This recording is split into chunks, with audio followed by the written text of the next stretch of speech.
여러분, 탕자의 이야기를 잘 아시죠?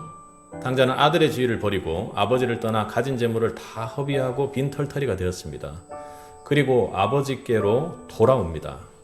그런데 아버지는 그 아들을 버선발로 나가서 맞이하고 큰 잔치를 베풀었지요. 그런데 여러분, 탕자가 이렇게 좋은 대접을 누릴 수 있었던 것이 왜 그렇습니까?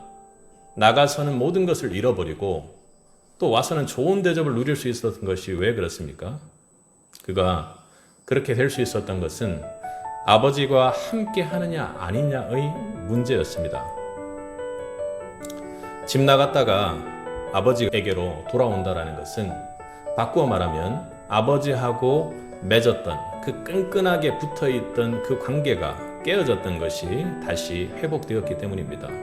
그런데 여러분, 만약 이런 타이밍에 탕자가 아버지 집에서 열릴 잔치와 그리고 송아지만을 기대하고 아버지 집으로 돌아왔다면 여러분, 그것이 아버지 집에 진정으로 돌아왔다고 이야기할 수 있을까요?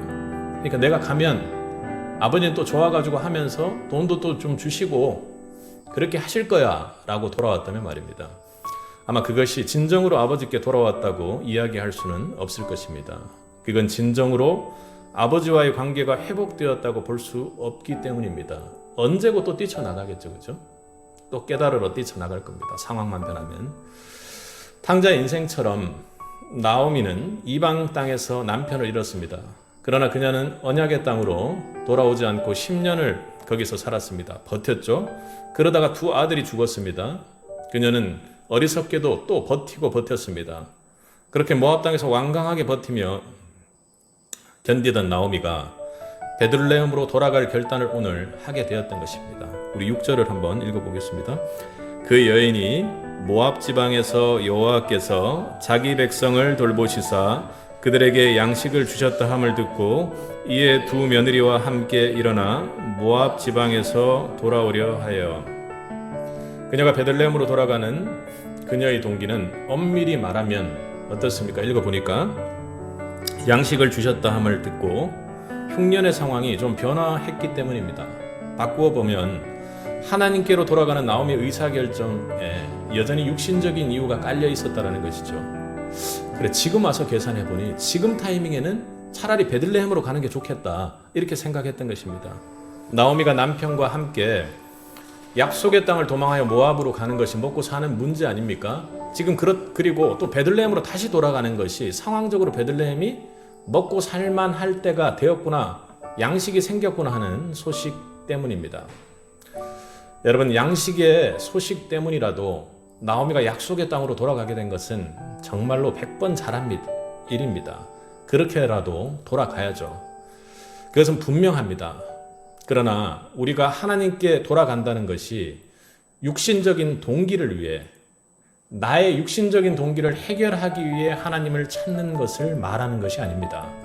성도가 참으로 하나님께 돌아간다는 것은 모든 일이 하나님과의 관계가 깨어져서 일어난 일이라고 깨닫고 하나님과의 관계를 회복시키기 위해 돌아가는 것입니다. 양식을 주시기 때문에 돌아가는 것이 아니라 내가 하나님의 돌보심을 벗어났기 때문에 이렇게 내가 힘들구나 하는 것을 깨닫고 하나님 마음을 아프게 했구나 하고 돌아가는 것이죠.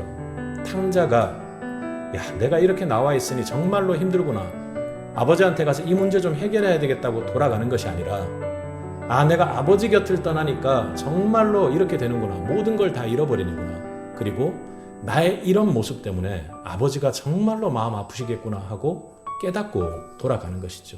그것이 관계가 회복되는 것이고 진정으로 돌아가는 것입니다.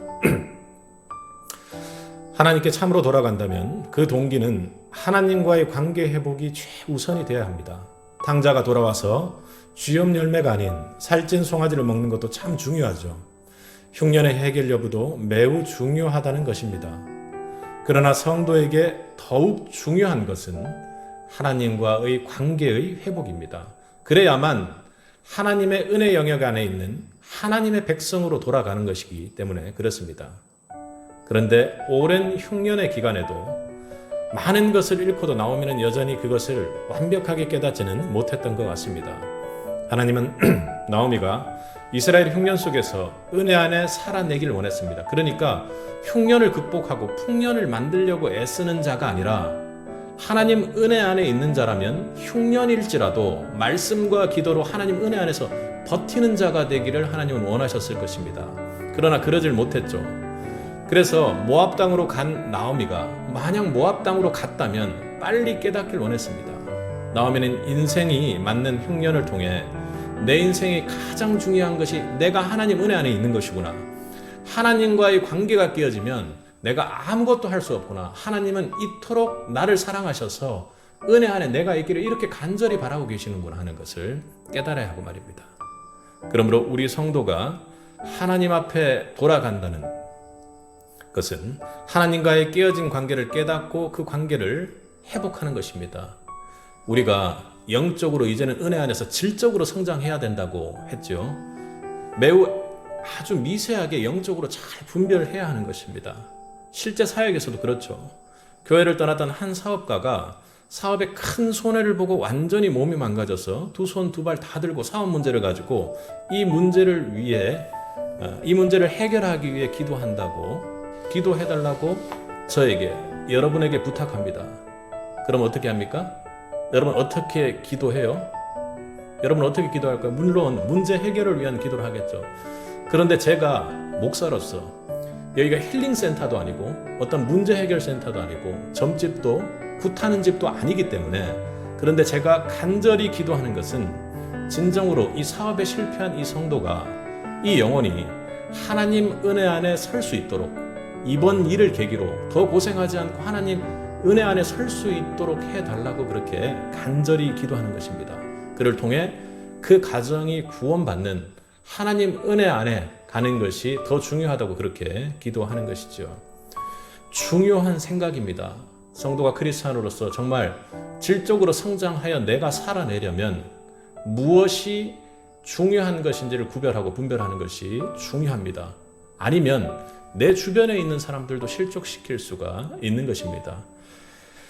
여러분들, 며느리들 시어머니와 함께 유다 땅으로, 하나님 땅으로 돌아가려고 하는데 나오미가 어떻게 이야기를 합니까? 나오미 그런 얘기를 해요. 지금 남편을 다 잃은 상황에서 나는 태가 다친 상황이고, 태가 다쳤는데 너희들이 남편을 얻으려면 내가 가서 어떤 남편을 얻어서 결혼을 하고 태에 아이가 생겨서 그 아이를 낳아야 하고, 그리고 아이를 낳았다 할지라도 또 그 아이가 장성해서 그 동생이 형수를 취소하는 혼인을 해야 될 상황인데, 그런데 너희들이 갈 수 있겠느냐 이렇게 이야기를 합니다. 소망도 없고 너희들을 내가 도와줄 힘이 아무것도 없다고 그렇게 이야기를 합니다. 부정적인 이야기를 하고 현실을 이야기를 하죠. 이 문제 좀 해결해 주세요 했는데, 해결할 수 있도록 기도해 드리겠습니다 이것과, 그리고 나오미가 지금 이야기하는 것과는 별반 차이가 없습니다. 그 문제 해결하기 위해서 기도해 주겠습니다. 나오미도 그러겠죠. 그 문제들이, 너희의 이 어려운 문제들이, 남편 잃고 정말로 살아갈 길이 막막한 이 문제를 내가 하나님께 기도해 주겠다 라는 것은 했을 것입니다. 그런데 결론은요, 그러니 너희 땅으로 돌아가라고 이렇게 이야기하는 것 아닙니까? 영적으로 분별하는 것이 한 영혼을 실족시킬 수 있음을 여러분 분명히 알아야 합니다. 그러니까 우리에게 중요한 것이 내 현재의 문제 상황을 해결하는 것이 아니라 가장 중요한 것이 구원받음으로 하나님과의 관계가 회복되는 것이 가장 중요한 의사결정의 동기는 것을 꼭 영적으로 분별할 수 있어야 합니다. 아니면 실족해 되는 것이죠. 하나님을 떠난 한 사람에게 사업이 회복되는 것, 병이 나 몸이 회복되는 것 참으로 중요합니다. 그러나 그분이 하나님과의 관계에 생긴 병이 낫는 것이 훨씬 더 중요하다는 것입니다. 한 가정에 아주 소중한 그 아이의 병이 낫는 것 중요합니다.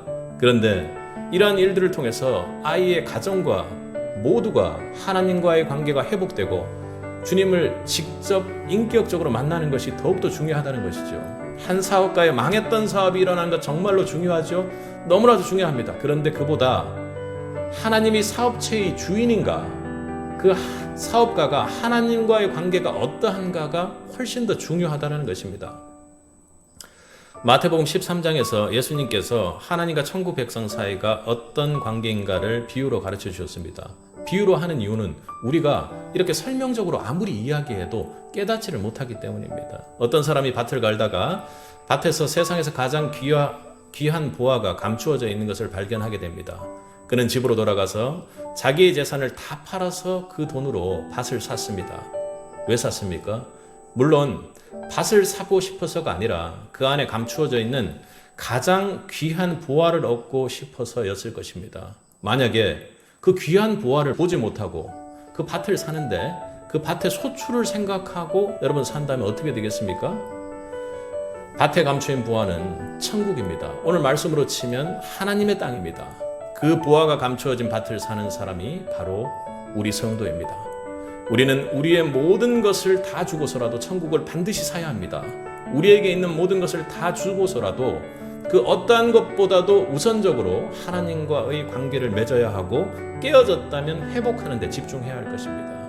하나님과 관계를 맺는 것보다 성도에게 하나님 은혜 안에 그 관계를 회복하는 것보다 더 귀한 것이 없기 때문입니다. 지금 여러분 하나님께로 돌아오기를 하나님께서 원하고 계십니다. 잘해서 일 잘 마무리하고 잘 해내고 사역의 열매를 내는 것이 아니라 그분과 맺은 첫사랑의 관계가 가장 깊은 은혜 안에서 즉시 회복되기를 하나님께서 말씀으로 원하십니다. 성도의 인생에서 하나님의 은혜 안으로 돌아선다는 것은 하나님의 관계가 회복된다는 것입니다. 여러분 그것이 가장 우선임을 잊지 마시기 바랍니다. 그 우선임을 잊어버릴 때 내 인생도 모든 것을 다 잃어버릴 수 있는 것뿐만 아니라 내 곁에 있는 사람들도 실족해 할 수 있다는 것을 명심해야 됩니다. 하나님 앞에서 반드시 하나님께서 물으실 것입니다. 지금 우리 모두 하나님과의 관계가 회복되는 것에만 최우선으로 집중할 수 있기를 주님의 이름으로 축복합니다. 아멘.